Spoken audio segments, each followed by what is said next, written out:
Ben's pushing learning on me, Moss. And it just fucking lied to me. You're gonna embrace or die, sink or swim. China? Just puts little warm fuzzies inside of me. Oh, for fuck's sake, can somebody tell me what vibe coding is, please? Sometimes you run into people and you're like, is this a real person? I hate jargon. What is jargon? Wow, that just got very meta. Jargon itself is jargon. From Pointless API, a Cost Cobros production, the show with high drama and low stakes. Entropy out loud. Discussing the pressing problems of our time without solving any of them, or even trying to. Let's get into today's episode. Let's talk about AI. Ben's favorite subject. Ben, what's exciting in AI for you today? Yeah, Ben, what are you feeling about AI? How are you feeling about AI today? I'm feeling great about it. And the reason why is because there have been just a handful of news stories. Uber came out and said, hey, we are spending more money on AI than we are human developers, software developers. We're not getting anything useful out of it. Well, we're not getting what we should be getting out of it. So they're canceling their Claude contract, or they're thinking about it or something. But just the fact that a big company like Uber, there was a similar thing that came out of Microsoft, are saying, hey guys, maybe this was a little too hyped up and ludicrously expensive for what it's giving us. Maybe we should rethink this whole AI, turning our whole company over to AI thing. So that gives me hope and just puts little warm fuzzies inside of me. Ben, do you use AI at all in your job? Mm-hmm.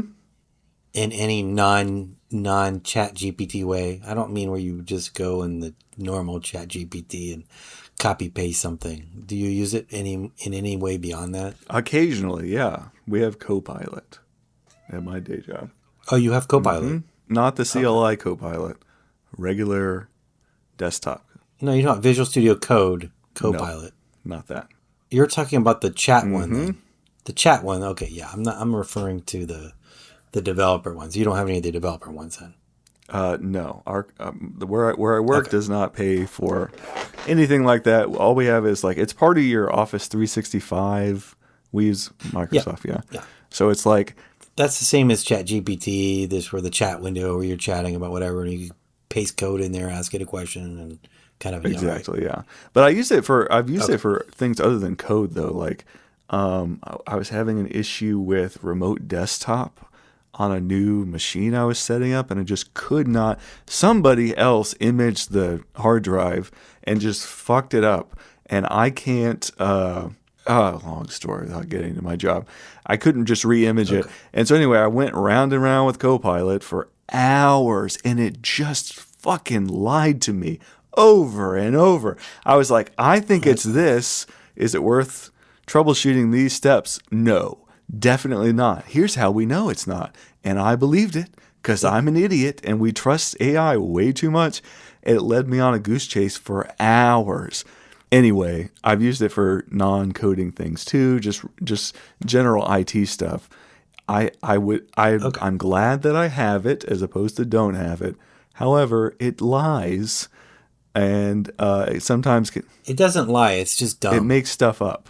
No, it lied. I mean, it's not conscious, so it's not deliberately lying, but it gave me false information confidently, whatever you call that. That's why I call it dumb. But yeah, I hear you. Yeah, so all those are news articles that you're talking about are companies that are using it in a development tool, right? Yeah.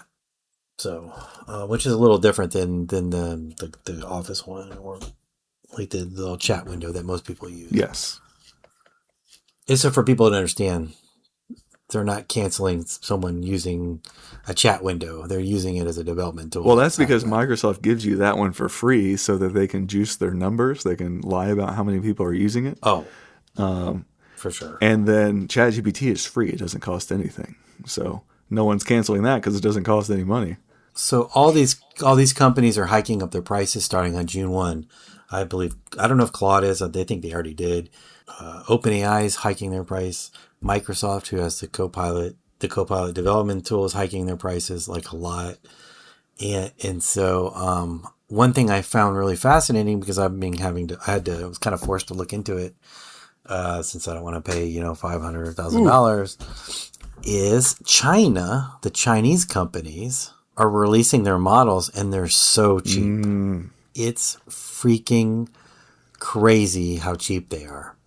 And by cheap, I mean maybe 10 times cheaper, 20 times cheaper, 100 times cheaper. I don't know. I mean, they're a lot cheaper.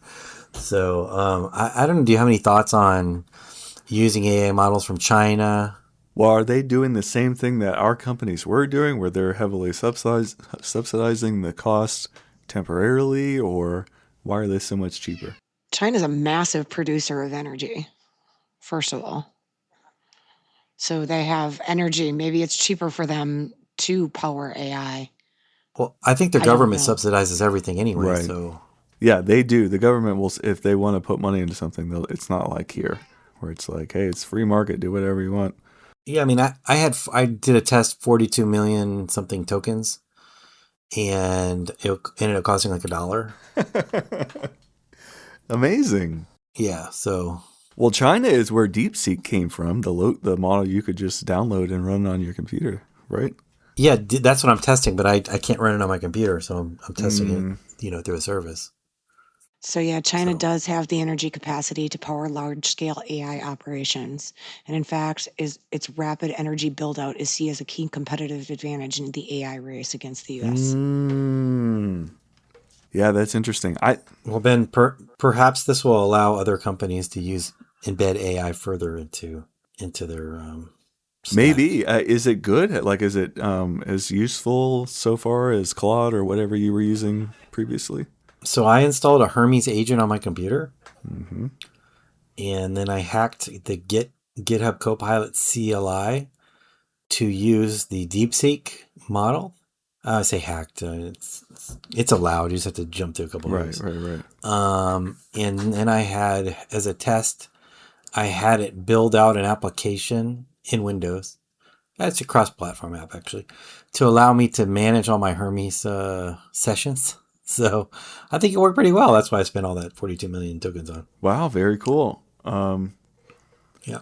Noticed any big differences? It sounds like you haven't used it a lot and for a lot shorter time, but I think that number one, that's a good question. I think that a big portion of AI is not necessarily the models; it's the harness. And so I think whether it's Codex or any of these other companies, Claude, they have a harness, which is kind of like the stuff that controls the AI model, it tells the AI model what to do. And that's just as important as the AI model. So, so that's kind of like trying to test with the harness that GitHub Copilot CLI uses to manage that AI. And so, I think it's been working pretty well. I definitely think like the GPT 5.5 is really nice, but it's so expensive. I tested a $20 OpenAI subscription, and it goes pretty quick. So definitely not usable for anyone doing any professional development, because it just burns too quick. So yeah, I think it's been pretty good, man. I would suggest you could definitely look at it. Take a look at it. yeah, absolutely. I have other thoughts about that, but do you want to define for Frankie and for our listeners who are not as technical, I guess, what you mean by harness? You want to define that real quick? What does that mean?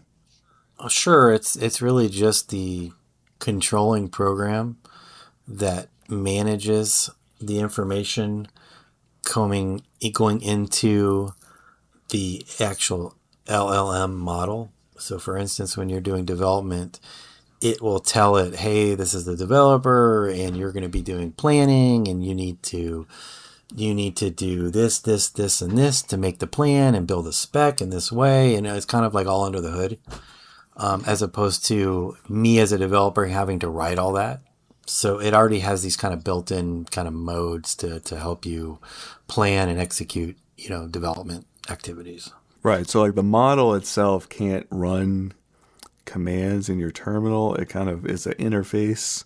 Is that the right way to think of it? Yeah. So then it also exposes like things that your computer can do. So now the LLM has power, so to speak. Not really, but it can say, hey, I'm on a computer. And so I want to open the browser. And so the harness will tell it, hey, you're on a computer, you have access to a browser. This is how you open the browser. And so the LLM can kind of know how to execute those commands. And so you can literally, and I kind of showed my wife this the other day. I said, hey, go to this website, open a browser, go to this website, and take a screenshot of all the pages. And 30 seconds later, all the screenshots done. Wow. Pretty cool. So I have a question. So, like Ben, if you wrote code for something, a program, and then there was a bug in it, would it be easier for you to find the bug and fix the bug because you wrote the code? Yes. Like when you're trying to find a bug in AI's code, it's like trying to find a bug in someone else's code that you've not written. Yeah. So does that make it harder to find the bug? I remember I'm the one who doesn't use this very much, but yes, if you wrote the code yourself, it's a lot easier to debug and troubleshoot. If AI wrote it, your first instinct is going to be to get the AI to help you debug. And if it's running in circles and getting confused, then that's where you have to dive in. You're like, shit, I don't know what any of this is. And I don't know. Sam, what do you think? Yeah, so if you build something, and I don't care what it is, and you're completely abstracted from it, as in like I'm using an AI and I have no knowledge of what it's doing. I'm just telling it I want feature A, feature B, feature C. Now I know there's a bug, whatever. Then you have no knowledge. It's really hard. It's really hard. As I agree with Ben, it would be really hard to go in there and be like, okay, what's broken? Because I didn't write any of the code. But if you kind of take it down a level and you say, hey, I want to build the app in this way. Like let's start the app. This is the architecture that I want. This is how this is how I want you to build it and to follow this kind of plan, right? Then it becomes a lot easier because then at least you architected it. You kind of know where everything's going to be. And when there's a bug, you can say, hey, first identify. This is the cool thing about the AI. You can say, hey, I want to identify the areas in the code where this bug might be happening, document that, then write a spec to fix it. So then at least you can say, it can be like, okay, this is where the bug is. Usually you can identify it 99% of the time where the code is. And boom, then there you go. So you can definitely get information out of it if you want to do it yourself. I think some people kind of underestimate it a little bit because you could easily take any code base and say, this bug is happening in this code base. And, sometimes you have to tell it's in the UX or it's in the backend layer or whatever, but it'll go figure out exactly where it is, kind of give you a plan for it, even if you want to do it. So I'm guessing it kind of depends on how big and complicated the code base is, though, for the AI, because it's easy to just get lost in a humongous code base. Like, hey, I'm seeing this error, figure it out, and then it takes 20 minutes and maybe helps you. Yeah, so part of this whole thing and working with an AI or even a junior developer is if you have some documentation, it helps. So one of the big things you can do when you have a big code base is document it. And once it gets documented, it saves in some kind of doc system or however you want to document it. Then the AI can figure it out a lot better than having to search through all the code.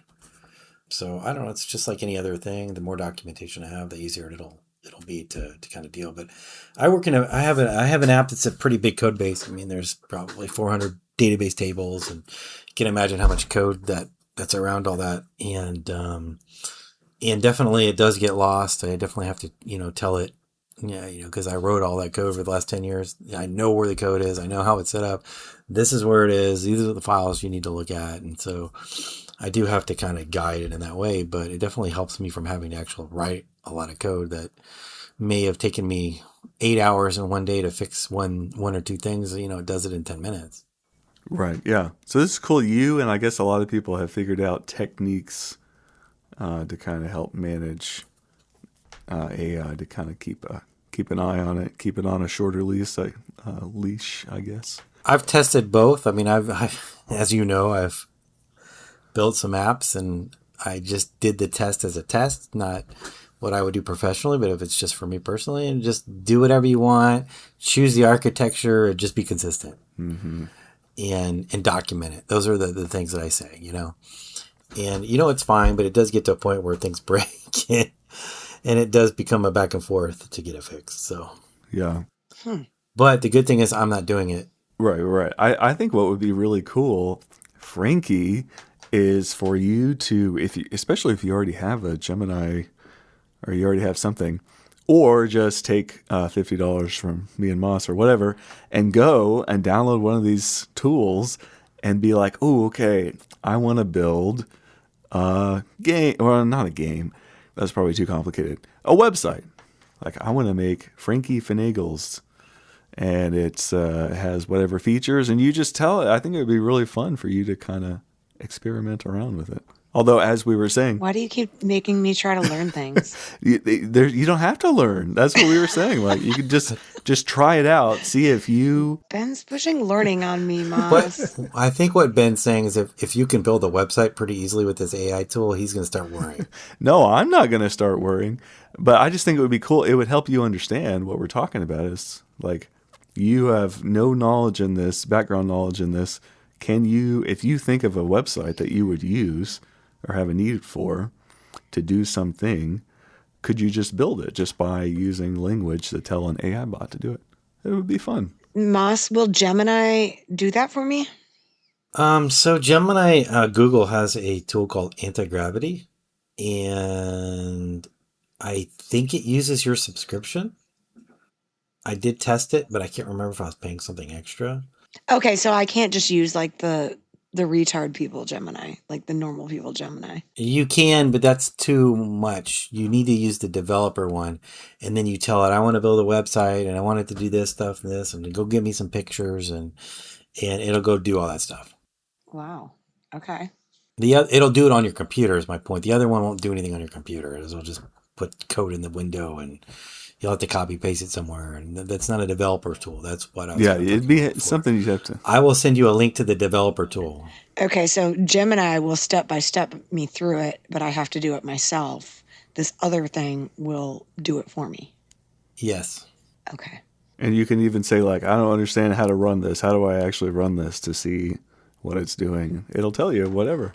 Yeah, you can ask the same questions you would ask in the other one. It's just it'll build the thing for you on your computer. Wow. The one thing it won't do, well, I don't know. Will it do it? Like, don't do it, Frankie. But if you're like, okay, how do I deploy this? What happens if you tell it that? Why do you say don't do it? Well, because it'll start charging you money. Oh.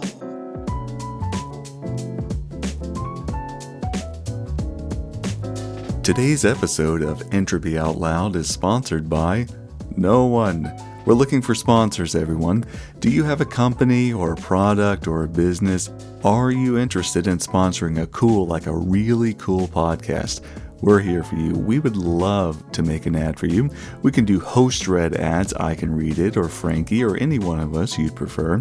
Or if you already have an ad produced, we can use that. Anyone out there who wants to promote something, anything, even if you have a crappy product or business, we don't care. We'll still take your money. We have tens of people who listen to this podcast. Like at least 18 people listen to this show, okay? Length, 30 seconds, 1 minute. We're flexible. We'll work with you. Please get in touch with us, entropyoutloud.com. Or if you don't want to advertise with us, you just want to give us money to pay for servers and audio stuff and blah, blah, blah. You know, podcasts cost money to make. entropyoutloud.com. entropyoutloud.com. I have a dumb question. Oh, I doubt it's dumb. Are you ever worried, like when you're having these different AI platforms write code for you, are you ever worried that like the company that, I don't know how to even ask this, that like the company that owns it, like say OpenAI, that OpenAI has their AI programmed to anything that it builds automatically create its own backdoor that you'll never know about? That's a great question, Frankie. That's a really good question. I think that is a great question. Like, if I think we're that's buying from China, are we concerned that, banks are going to use it, Moss is going to use it, Ben's going to use it at the CIA, and every single thing it helps you write, it sneaks a little thing in there for itself that it can use if it wants to, if it ever needs And to. since no one is reading the code, no one would know. it's a great question. When you're using these tools, it'll tell you every change it makes. There's different ways to actually manage this, whether you do like a pull request or you're looking at the diffs, but it'll show you like, I touched this like thing. This is the file. These are the lines that were deleted or changed or added or whatever. So as a human, you should go review all. But how many right? people are reviewing every change? Oh, if you're asking if it's possible, absolutely, with people who are not reviewing it. But it doesn't even need to tell you that piece of code is in there. I mean, to be honest, like, You'll see if it. Yeah, these are external things. Oh, okay. Yeah. But people So you are would not- have to read You'd it. have to read it. Yes, that's the answer. So it's like reading the fine print in a contract. Nobody's Not reading it. necessarily like that, but yeah, I guess in your analogy. No, but, that's a great analogy. Exactly. People don't read the fine print, and when people are vibe coding, they don't read the code. That's the whole point of vibe coding. some people who vibe code don't read it. Some people probably do. Oh, for fuck's sake. Can somebody tell me what vibe coding is, please? Like, It's just telling the AI what to do, and you have no like involvement in the details. You're like, give me this functionality, and it'll build the thing, but you're not looking at the code. The AI is doing 100% of it. It's what you're so going you to don't do have one with like your chill website, music Frankie. and you're randomly typing things into your computer. You're letting vibe coding is letting AI build you stuff. Yeah, and I would say it's probably with less involvement or almost no involvement in the details. No involvement is the true definition of vibe coding, as I understand it. So anybody that says I was vibe coding, you used AI. Not Yeah. just used AI, but you didn't do anything at all besides talk. AI did all of it, and you're not even reading. But just because AI did all of it doesn't mean that you're not involved in the details. Right, but that's what the traditional vibe coding definition means. You're not paying attention to anything, and that's it. But Moss is a professional and doesn't do that because that's not a responsible way to write professional software. Yeah, I don't do it on professional stuff, but if I have personal stuff and I don't care about the details, Right. and I'm not worried about security, I don't. What do I care? I just building an app real quick and it runs. But if you work right? for Netflix, you're not going to want to do that because you're still the human in charge of it. And if it breaks, you're... I'm just talking about personal projects. Yeah. I'm just answering Frankie's question about vibe coding. That's what it means. Like, Okay. Yeah, so there have been several cases of people building something via AI vibe coding, deploying it somewhere like that's on the server somewhere, and there's no security. Like you could just read everybody's accounts and everybody's information, and because they look at the code or they don't know. I mean, and that happens quite frequently. I believe it's happened over and over again. One of the main ones is like the AI will make a database for you out on the internet somewhere. And yeah, there's no security, so anyone can hit that database and just look up anything they want, or just download the whole thing. Sounds like my D1 database. Well, God, I hope not. I guess there's nothing secure in there right now. Anyways, any more questions? No, I'm good. I understand vibe coding. Well, and I asked the question on Twitter, and I did get some good answers. But really, at the end of the day, at its very base and the easiest thing for me to understand is vibe coding is solely using AI to write yourself whatever you're writing, pretty much. And not paying Yeah, attention to and it. Frankie, to be honest, I hate jargon. What is jargon? Wow, that just got very meta. Moss said, I hate jargon, and Frankie said, what's jargon? Jargon itself is jargon. I thought you were bringing up another program. I'm like, Jesus It's Christ. not jargon. It's a next word. No, I But- know I knew what it meant, but is that what it meant? Is that a program? Well, no, like you get into meetings. Like Yeah, I've been yeah, in no, I meetings. I'm get sure it. Ben's been in meetings, and they're like talking about this centralized management, blah blah blah blah, and you're like, what does that even mean?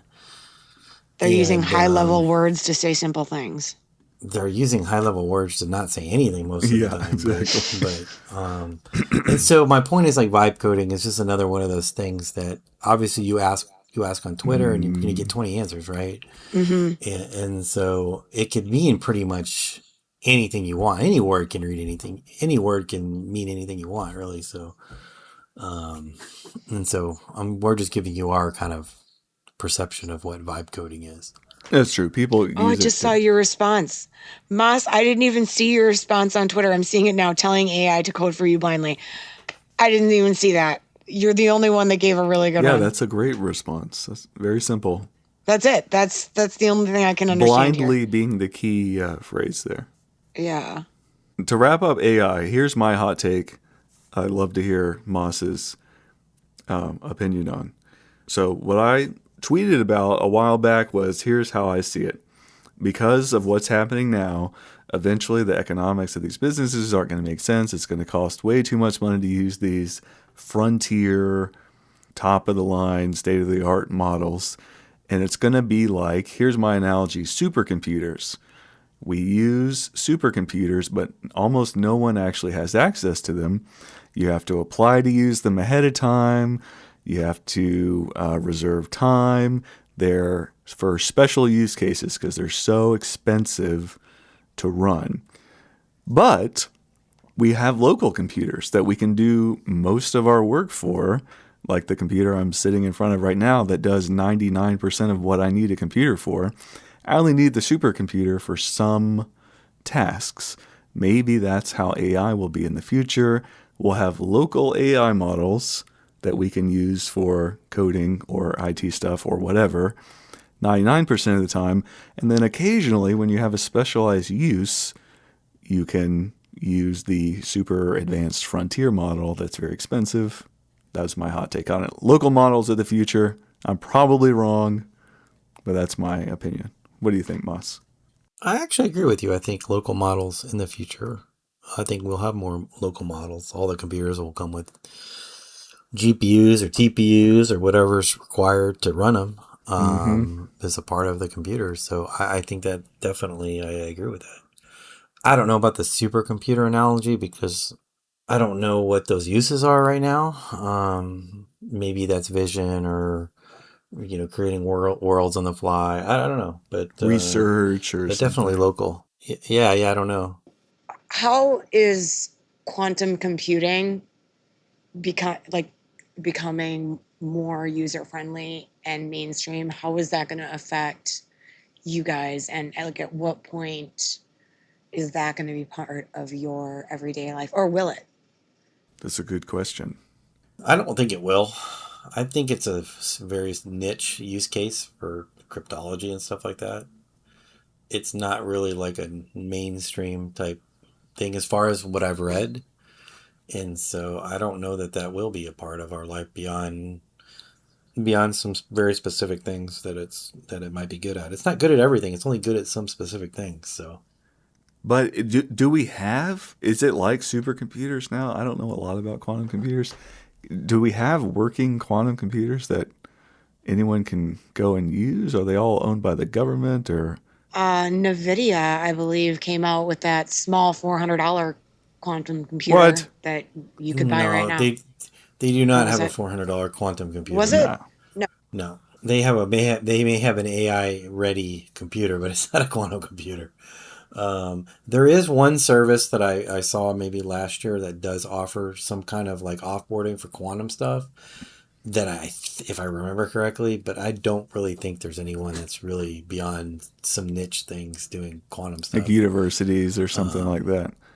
So here's the thing with quantum computers. Do you guys remember that movie, not War Games, with Robert Redford, Sneakers? Sneakers, yes, excellent Frankie, did movie. you see Sneakers?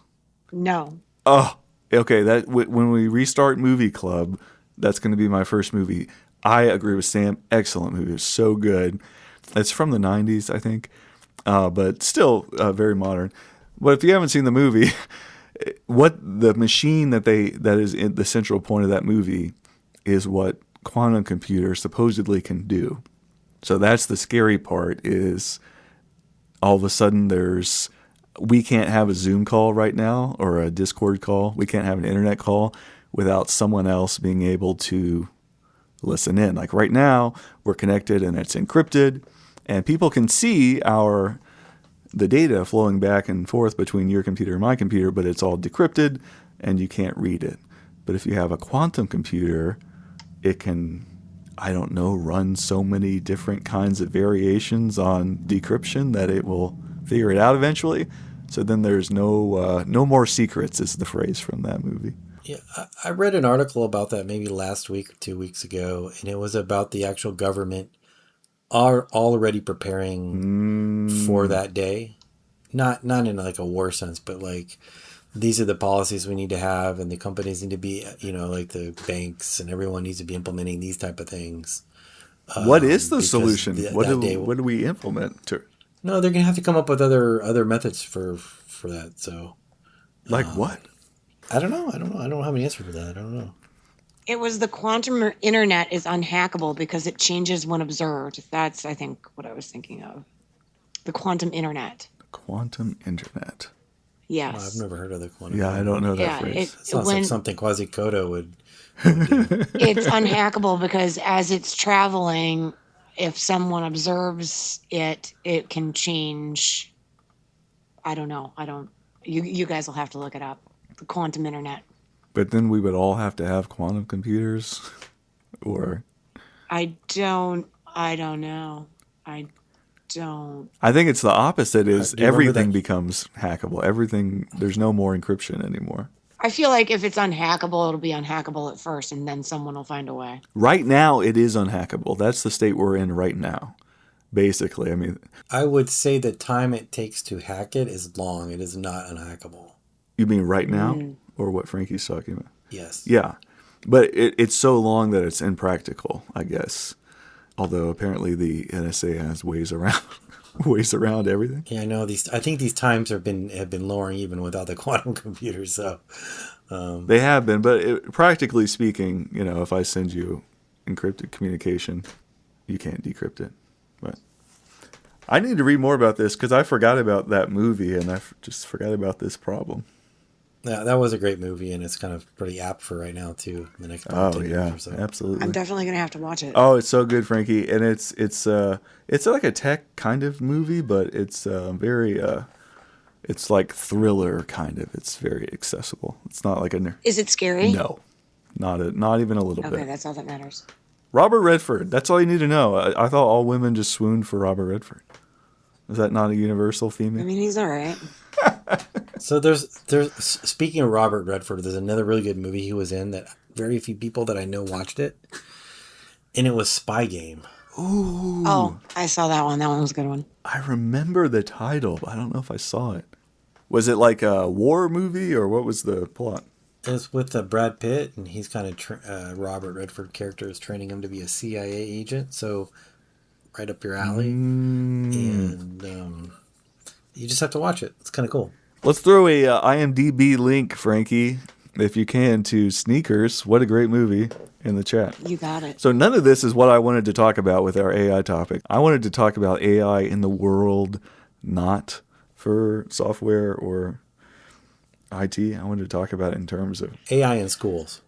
I mean, my kids used it to cheat. So Frankie just said, what's the topic? Like, what is the point of school now if the kids just use it to cheat?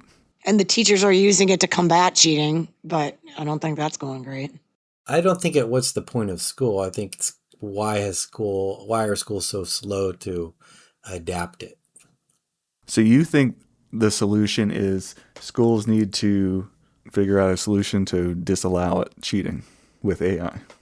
The schools need new policies to teach children, and they need to change the way they teach children, and it can't be. And they need to incorporate it in some way, and do tests in different ways where they're not able to. I mean, they just need to. I'm not an educator, so I just think that people need to figure out how. There are various schools that do various things where they have.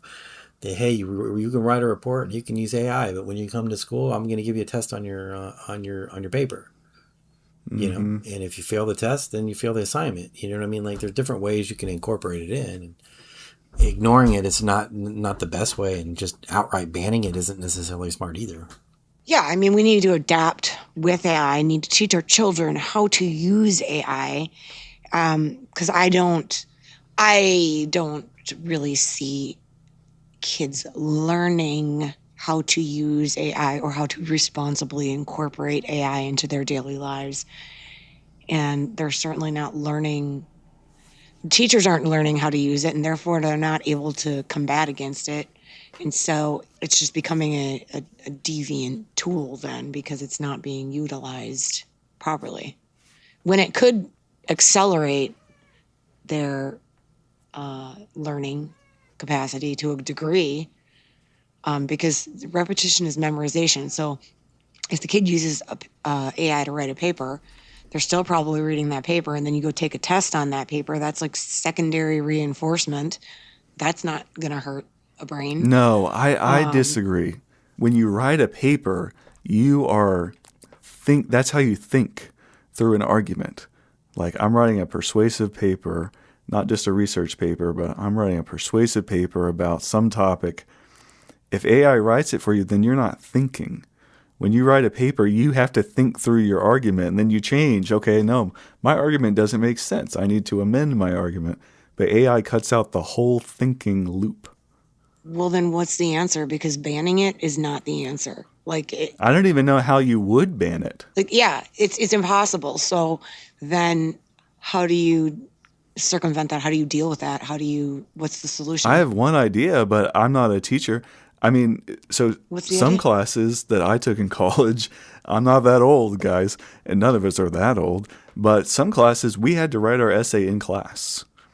Like the ACT that I took, it was the same way. Like you had to write your essay right there, and you were allowed whatever material you brought with you, and that was it. We also had to take tests in class constantly. Yeah, I wasn't saying that as some specific thing. I just think there has to be, I think there needs to be a way they can use it, and there has to be ways that they're tested without them having to use it. Like you said, in class tests or essays or whatever. But Moss, do you hear what I'm saying? Am I wrong in the way I think about, I couldn't do my job that I do every day if I didn't learn how to write a paper in college with my own brain. Because I just wouldn't know how to write then. You know what I mean? I agree with you. I was just agreeing with Frankie too. We can't just ban it.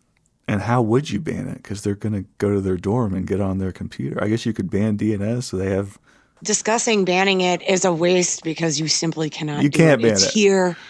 You're going to embrace or die, sink or swim. So we have to find a way to embrace it. I was more thinking of younger kids, but yeah, college kids, I think it just has to be a mix of things, and I think it would be interesting to look at how educators are looking at that today, because I have read, I just don't recall at the moment, I have read a few people or a few teachers saying, hey, this is the way it needs to be used and incorporated in the programs to ensure that, like you're saying, Ben, that people are learning how to reason and write and communicate correctly without using tools, but also, here's a tool and you need to learn how to use it as well, right?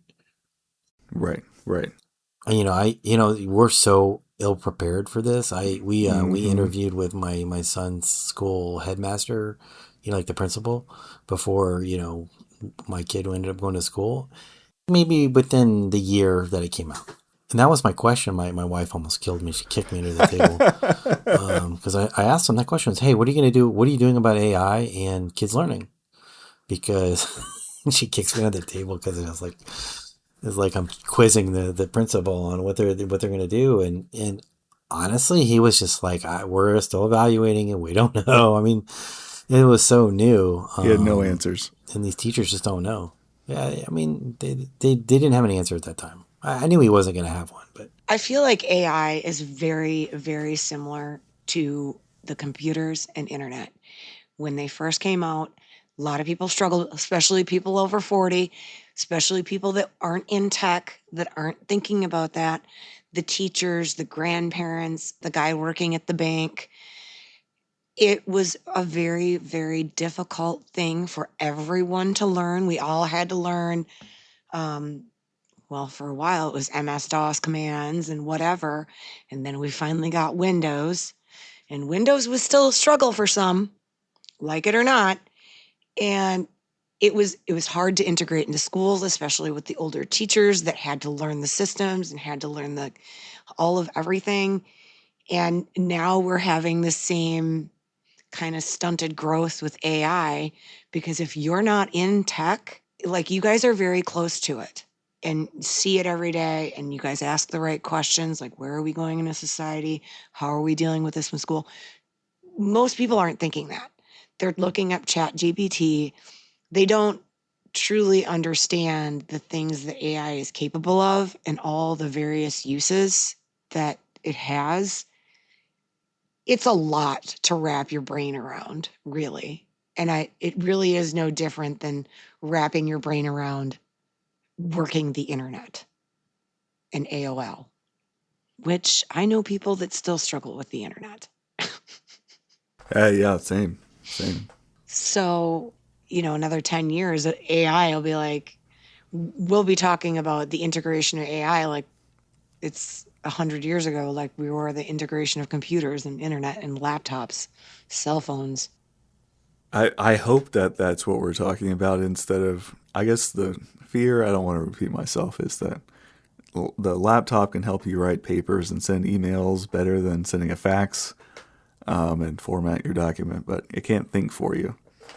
But AI can do the thinking part for you, and you don't learn anything if it's just doing all of it for you. Well, a very distinct possibility is that movie Idiocracy. I mean, if the train is on the tracks, we're going one way or the other. It's up to us to decide. And if we don't get our shit together, that's exactly where we're going to head. I love that movie. Funny movie. It's a good movie. Sometimes I feel like we're already halfway there. Sometimes you run into people and you're like, is this a real person? This character from a movie? Real. People watch too much TV. It's true. No offense to anyone listening to this. Offense taken.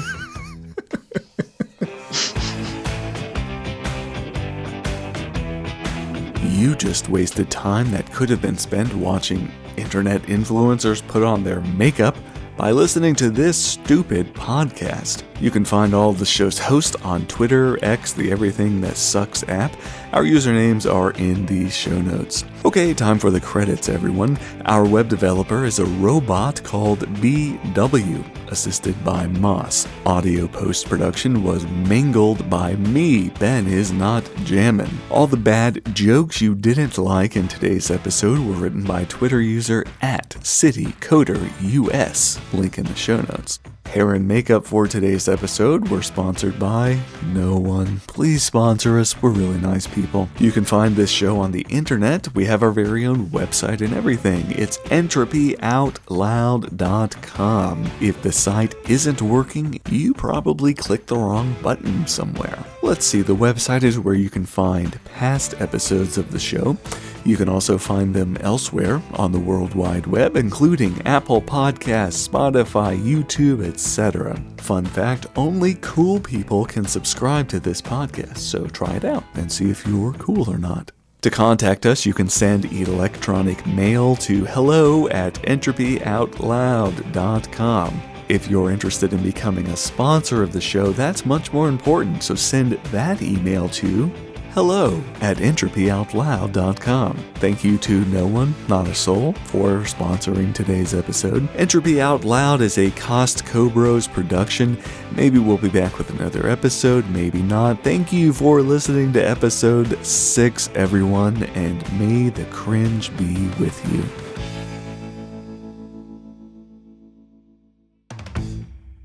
Why do you keep making me try to learn things?